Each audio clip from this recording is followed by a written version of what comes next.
guys, it's Amanda. Welcome back. Today, I've had a really hard time figuring out what painting I want to do because most of the spaces that I normally use for painting, except for this one, are taken up right now with some things that I tried to practice resin on last night. Some coasters and a wood board and it's like a wood square panel. And my torch went crazy whenever I turned it up to try to kill the bubbles, and so then I couldn't get very much heat or very close, so I think they're going to end up having a lot of bubbles, and I may have to see if I can sand those down and try to cover them again. I think I need to get a heat gun for that, but this is the only painting place that I have left right now that's available. So, and this one's very unlevel and it leans this way towards me, and I don't know how to make it more level. So whenever I do ones in here, I try to do ones that if they run a little bit, it's going to be okay. So I've had a really hard time figuring out what to do.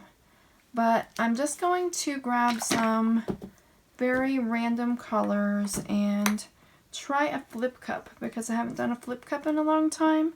And I mixed up this white, this titanium white, into this bottle with my pouring medium. But then after I put pouring medium in paint, I realized that this says liquid acrylic. So I think that this paint is already pretty thin. So then I added more and more paint, but it was still rather thin. If you see where I'm pouring this out, it's still very thin. So I think I need to thicken it up with some actual paint too. So I'm not sure how this is going to turn out. The paint may be too thin. The white may be too thin. It may end up cracking on me. I hope not, but we'll have to see. Okay, so I started with a little bit of white. I have no idea what colors or what. I don't know how I want to order my cup. This is medium magenta.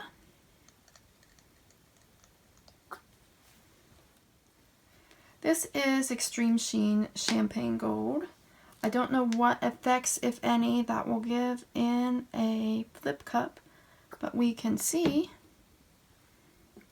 And then maybe go with something darker. Maybe this, where I tried to make an indigo, where it's 2 times Prussian blue, which dries almost black, and 1 time primary red.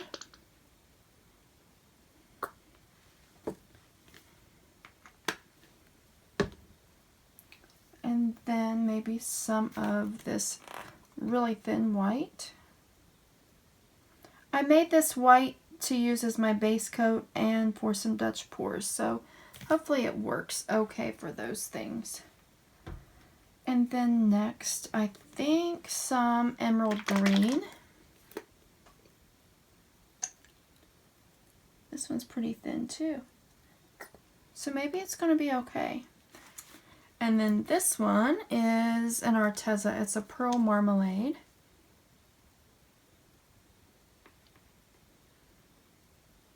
It's a bronzy color. Bronzy coppery color.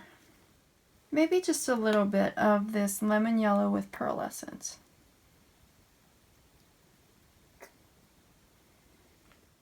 A little bit more white.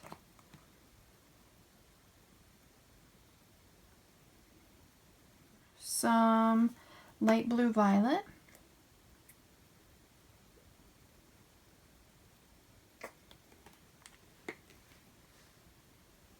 Some more champagne gold.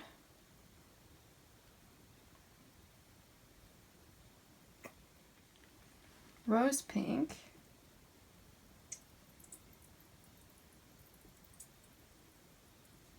Some more white.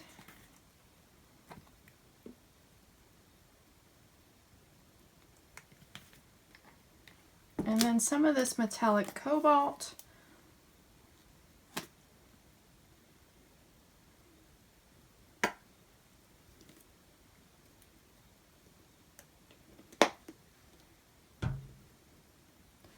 Some of this pearl pistachio.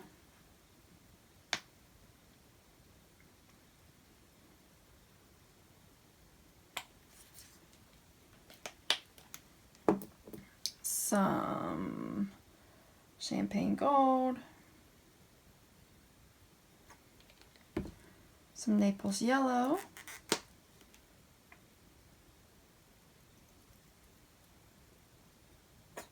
so that is it for that. I'm going to try to cut that down so it's not so boring, so you just see my colors. And now we'll try to flip the cup onto the canvas. And I'll let it sit for a couple of minutes to let that paint come out. You can see this canvas is one of the more thin ones, and I did not spray the back of it first to stretch it out, and I did not add any gesso, which sometimes I do with these ones if they're really flimsy. But if there's enough paint on top, it will stiffen it out as it dries. And if I don't like this flip cup result, then I can put some more paint over top of it and Dutch pour it. So I'm going to pause and let that paint come out, and I'll be back in just a minute. I'm going to wait probably 3 to 5 minutes, and then I will come back. Okay, I let the paint sit for about 3 or 4 minutes so that it could just kind of mingle together a lot as it is upside down in the cup as it works its way out. So I'm just going to lift the cup and see what we have and tilt and do like a normal flip cup tilt. If it doesn't work out, I'll add some more colors back and do a Dutch pour.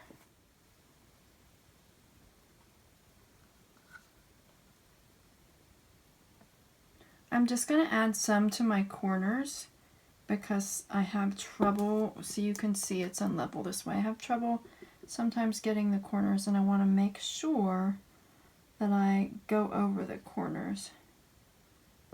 Add some of this around the edges.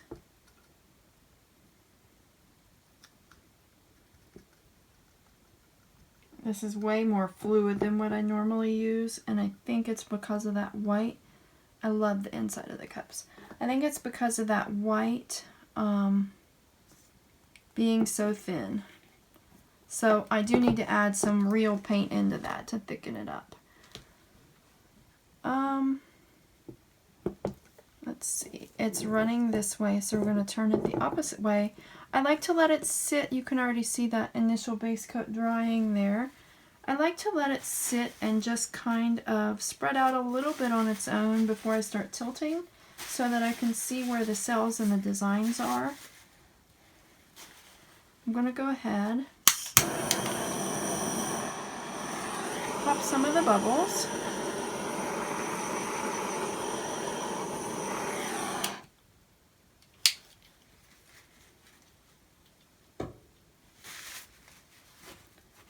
And it spread that way. Now let's let it spread this way.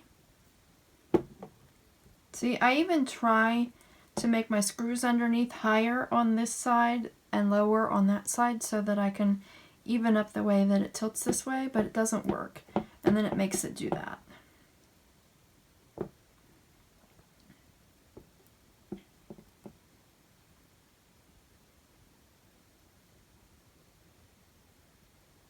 It is way more fluid because of that white being so much thinner.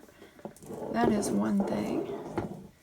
I'll turn it around like this and let it come this way too. I didn't let it go as much the other ways as it did this side. Okay, I'm just going to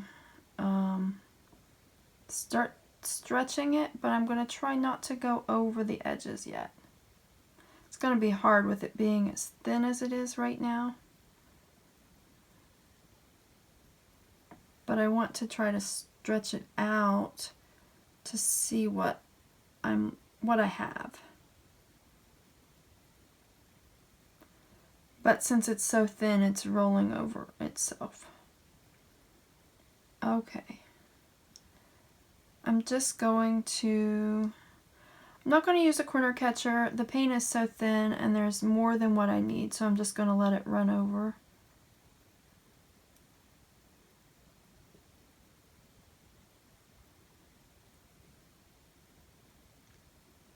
And just, whoa, I let it go more that way than I had anticipated. Just going to let it go all the way around. I hope you can see it this way, but I'm just going to go with it as the paint is flowing instead of turning it around, instead of dropping it and turning it around.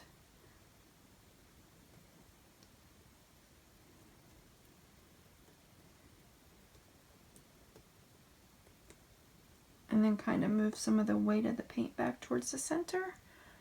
And now I will put it down. And those paint drips on the table will make some amazing necklace pieces. I have some on my hand here that would be great necklace pieces. And like an idiot, I dripped it right into the painting. I hate whenever I drip into my painting. I kind of like how there's a line like through here that kind of separates it into two sides.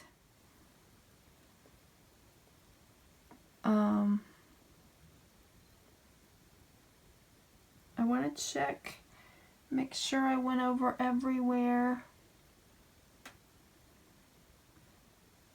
I did everywhere except for those two corners opposite me.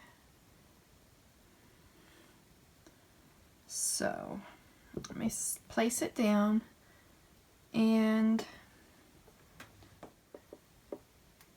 see what color this is and just touch it on there.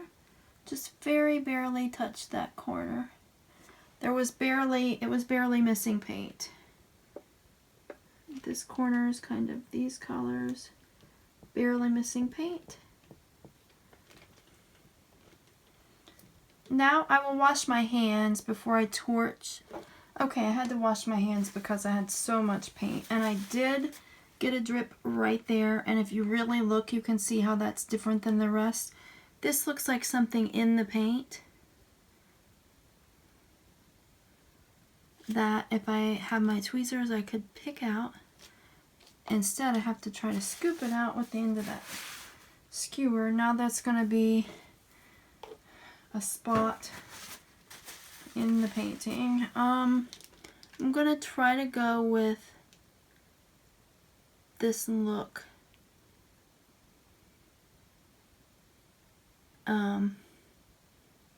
Just to try to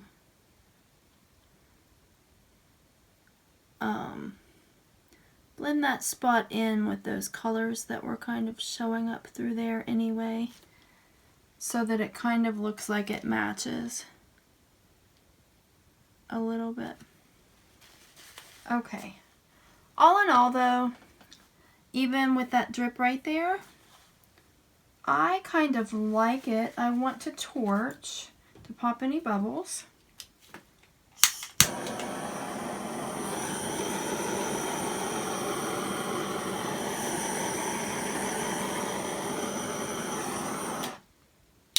I do have a lot of cells, which I love, and they're very multicolored and multi-ringed.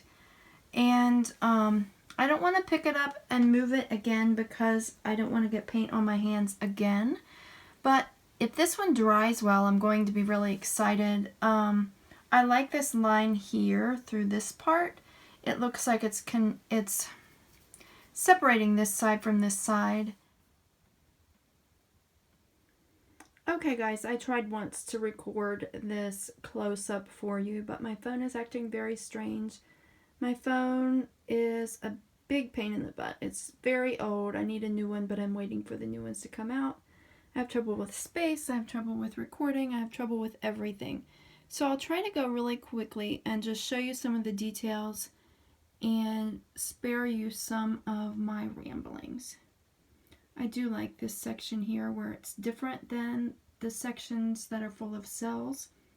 I do love all of the different cells with. Okay guys, my phone kept malfunctioning. As I'm editing this video an hour or two later, I realized that the very end of my video, after I finished painting where I was talking, did not finish saving to my phone. And then whenever I tried to do the close-up for you, it didn't save. But I was able to snap some pictures from all 4 directions so that I could add at the end of this video when this was wet. I did just see this again a little bit ago as it's drying. It looks like the white cells are taking over more as it's drying, but it's not dry yet. It's only been an hour or two. So check back on Monday for the dry result video, and then I'll be able to show you the details of what it looks like once it's dry. And the rest of my rambling is lost into the nether worlds, so that's it for this one. Thanks as always for watching. Please like, subscribe, and share my videos with anyone who you think may be interested, and have a blessed day. Bye.